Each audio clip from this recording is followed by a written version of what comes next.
नमस्कार विद्यार्थी मित्रांनो, मी संतोष बोर्डीवर आपलं स्वागत करीत आहे विद्या कोचिंग क्लासेसमध्ये. आज आपण नवोदयची एक्झाम कधी राहणार आहे त्याबद्दल तर जाणून घेणारच आहोत. त्याचबरोबर नवोदयमध्ये अभ्यासक्रमामध्ये बदल झालेले आहे.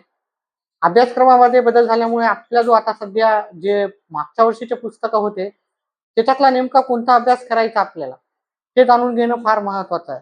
म्हणजे आपण अभ्यास करणार आहोत, कारण आपल्याकडे आता सध्या जे नवीन पुस्तक आहेत ते नाही.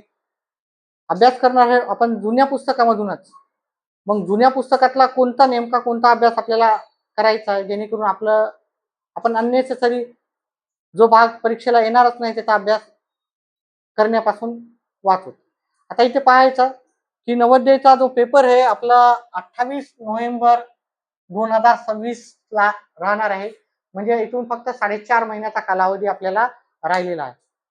ही परीक्षा भरण्याची शेवटची तारीख 31 जुलै 2026 आहे. म्हणजे 31 जुलैपर्यंत तुम्हाला ह्या परीक्षेचा फॉर्म भरता येणार आहे. आता ह्या परीक्षेमध्ये जसं सांगितलं की अजूनही कोणत्या प्रकारचे आपल्याकडे पुस्तक अवेलेबल नाहीत, कारण अभ्यासक्रम थोड्या दिवसाआधीच जाहीर झालेला आहे. मग आता कोणता अभ्यास करायचा आणि कुठून करायचा? अभ्यास कुठून करायचा? जुने पुस्तकच घ्यायचे, त्याच्यातूनच अभ्यास करायचा. त्याच्यामध्ये जर आपण पाहिलं, भाषा विषय आणि गणित विषय हे दोन्ही विषय, गणित आणि भाषा विषय, भाषा म्हणजे मराठी, आपण मराठीमध्ये घेतो, ते जशाला तसे सध्या तरी आहे. ठीक आहे, त्याच्यातला अभ्यास तुम्ही पूर्णपणे करू शकता. ठीक आहे, त्याच्यामध्ये आपल्याला असे फारसे बदल झालेले दिसत नाही. मग बदल कुठे झालेले आहेत आपले? तर बदल झालेले आहेत आपले मानसिक क्षमता चाचणीमध्ये. मानसिक क्षमता चाचणीचे पहिले 40 प्रश्न 50 मार्कला येत होते. आता त्याला 20 प्रश्न केले 25 मार्काला, आणि त्याच्या जागी आपण जे 20 त्याच्या जागी अजून काय आलेला आपल्याला? परिसर अभ्यास हा एक जास्तचा विषय आता आपल्याला नवोदयच्या अभ्यासक्रमामध्ये या वर्षीपासून सुरू झालेला आहे. आता हा परिसर अभ्यासामध्ये आपल्याला 20 प्रश्न राहणार आहेत 25 मार्कासाठी. मानसिक क्षमता चाचणीमध्ये पण 20, गणितामध्ये आणि भाषा विषयामध्ये पण 20-20 मार्काला प्रश्न राहणार आहेत. प्रत्येक प्रश्नाला 1.25 ह्याप्रमाणे 25 मार्क राहणार आहेत, आणि हा एकूण पेपर 100 मार्काचा राहतो. आता मेन गोष्टीकडे जायचं. आता मानसिक क्षमता चाचणीचे आपल्याकडे पुस्तकं नाहीत, पुस्तकं आहेत जुने, आणि त्या जुन्या पुस्तकातून कोणता भाग करायचा आपल्याला, कोणते चॅप्टर करायचे, तर त्याच्यामध्ये मी ते दिलेले आहे पहा.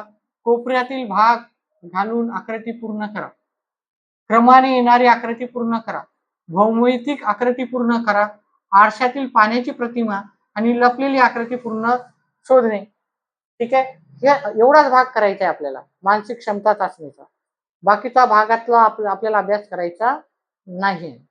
त्याचप्रमाणे आता आपला जो परिसर अभ्यास हा आता पाठांतराचा विषय पण राहणार आहे.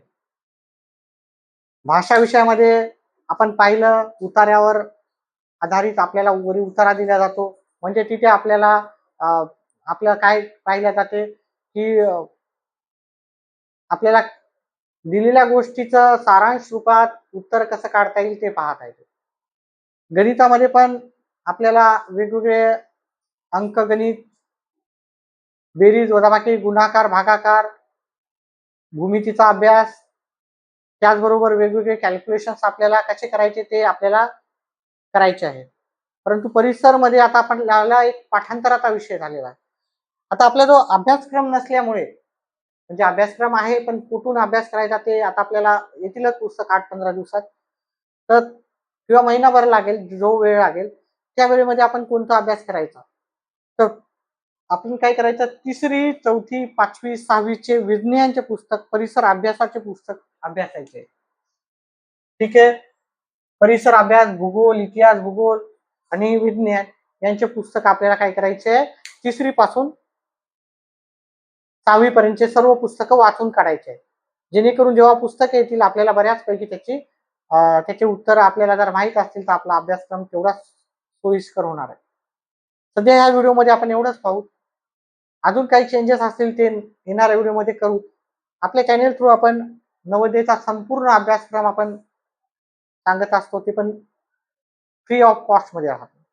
त्याच्यामुळे आपल्या जे पण विद्यार्थी नवीन असतील, नवोदयचा अभ्यास करत असतील किंवा स्कॉलरशिप ह्यासारख्या परीक्षेचा अभ्यास करत असतील तर आपल्या चॅनलला सबस्क्राईब करा, जेणेकरून आपले जेव्हा पण व्हिडिओ येतील ते तुमच्यापर्यंत पोहोचतील. सध्या या व्हिडिओमध्ये एवढंच.